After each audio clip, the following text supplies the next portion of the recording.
All right, let's jump into some ancient wisdom, but with a modern twist. We're going deep into Leviticus 18 today, Ooh. a chapter in the Bible that, well, it deals with some pretty forbidden relationships.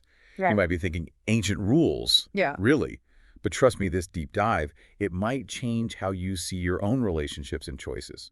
That's right. Leviticus 18 isn't just like a list of don'ts.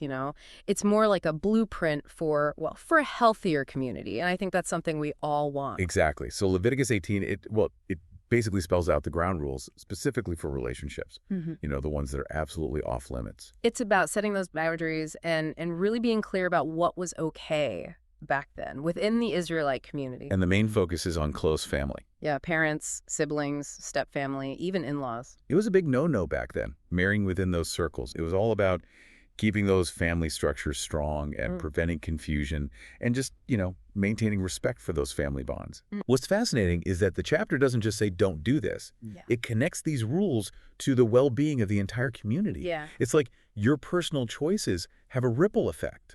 They impact the health and harmony of the whole society. And that's a powerful idea, one that still rings true today, don't you think? We're all connected, and what we do individually, it impacts everyone. Okay, so we've got these ancient rules, but how do they apply to us in the 21st century? Our world is a lot different than It's ancient Israel. absolutely, but the core principles are timeless. Think about it. Healthy relationship boundaries are even more important now. We're navigating such complex relationships at work, online, everywhere. It can be hard to know where the line is. We may not be marrying our siblings today, but those clear lines from Leviticus 18 remind us that boundaries are essential for any healthy relationship at all. And not just romantic relationships. Think about work, friendships, the boundaries we set with ourselves. Even Leviticus 18, it really emphasizes that defining those limits, that's how we ensure respect and well-being for everyone. It's like Leviticus 18 is giving us a framework for thinking about boundaries in Mm. all parts of life. And that leads to personal responsibility, All right. which is another big takeaway. It's fascinating how this ancient text emphasizes that our choices, they have ripple effects. It's not just about us. It's about how our actions impact those around us, our community, future generations even. Yeah, it's like that saying, no man is an island. Leviticus 18 really makes it clear that we're all connected, Yeah. and our choices, well, they can create harmony or chaos. And that sense of responsibility, it goes beyond just avoiding harmful actions. It's about choosing to live with integrity, making decisions that align with our values, and striving to be a force for good. So Leviticus 18 isn't just about following rules. It's about character, making conscious choices that make a positive impact. It's about understanding that our personal purity, so to speak, it can affect the whole community. Exactly. And that idea of purity, while it comes from ancient rituals, we can translate it to today, it's about living authentically with integrity and compassion and making choices that make the world healthier and more just. Okay, that makes sense. But the big question is, how do we actually apply this ancient wisdom today? Hmm. I think that's where it gets really interesting, and that's what we'll be looking at in the next part of our deep dive. Definitely. There's a really striking passage in Leviticus 18. Yeah. It's this imagery of the land being defiled by what people do. It talks about the land vomiting out those who don't follow these laws. Wow, that's pretty intense. Yeah. It really shows how seriously they took these principles Yeah. back then. But what does that vomiting out metaphor, Yeah. what does that mean for us today? It's a powerful way to show us the consequences of our actions. If we think of the land as our environment or our communities or even just our own well-being, Okay. we can see how destructive behavior, it really does have a far-reaching impact. So it's like our actions can pollute, not just physically, Yeah. but ethically and emotionally. Exactly. When we disregard boundaries or act without integrity, those choices, they create a toxic environment for everyone. But when we live with respect and responsibility, Right. well, that helps create a healthier world for all of us. That makes me think about how the Israelites, they were supposed to be set apart from the other cultures. Yeah. They were called to be a holy people, different in how they lived and what they believed. But what does holiness even mean today? It's not just about, like, religious rituals, is it? Right. Holiness, it's a tricky concept in a modern context. It's not about being perfect or better than others. In Leviticus 18, it's about aligning your actions with a higher standard, Okay. making choices that show a deeper understanding of right and wrong. So instead of thinking of holiness as like this impossible state of perfection, maybe it's about choosing to live by a set of values, Yeah, even when it's tough. I think that's a great way to put it.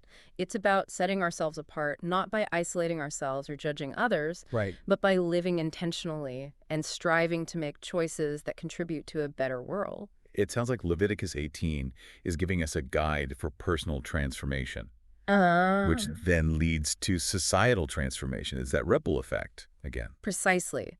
It's the idea that by elevating ourselves, by making those conscious choices to live with integrity and respect, we elevate everyone around us. And it's not about being perfect, it's about progress. It's like that quote, the only person you are destined to become is the person you decide to be.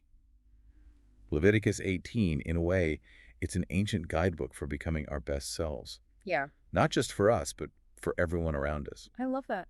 It reminds us that even ancient texts, they can still have something to say about modern life. Yeah. These principles of boundaries, responsibility, and community impact, those are timeless truths no matter what century we're in. Absolutely. Leviticus 18, it's not just some old rule book. It's a call to action, Yeah, an invitation to make a better world, starting with ourselves. I agree. So as we're wrapping up our deep dive into Leviticus 18, I Yeah. think the biggest question is this. If personal purity meant something different back then, what does it mean today? That is the million-dollar question, isn't it? What choices can we make today to build a healthier community? Yeah. How can we take these ancient principles and actually live them out in the 21st century? Those are some heavy questions, They are. but important ones to think about. Thanks for joining us on this deep dive. Of course. And until next time, keep those brain gears turning. It all comes back to that idea of being interconnected. Right, not just individuals, but part of a web of relationships and communities. Exactly. So if purity in Leviticus 18 meant like setting the Israelites apart, creating boundaries for a healthier society, Yeah. what would that look like today for us? Well, maybe it starts with looking at our own lives, asking some tough questions. Like, what are my values, really? Are my actions matching up with those values? How are my choices impacting those around me? It's about taking responsibility for the energy we bring into our relationships and communities. Think about it.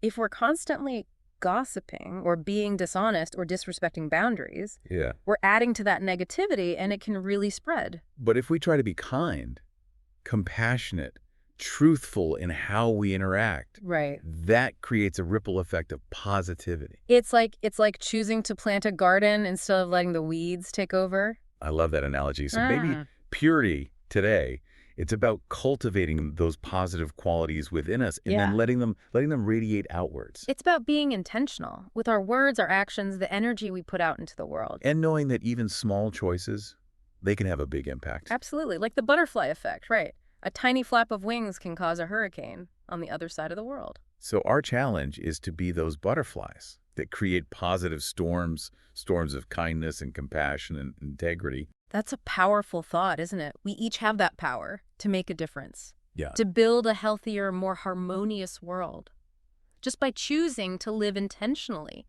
with integrity.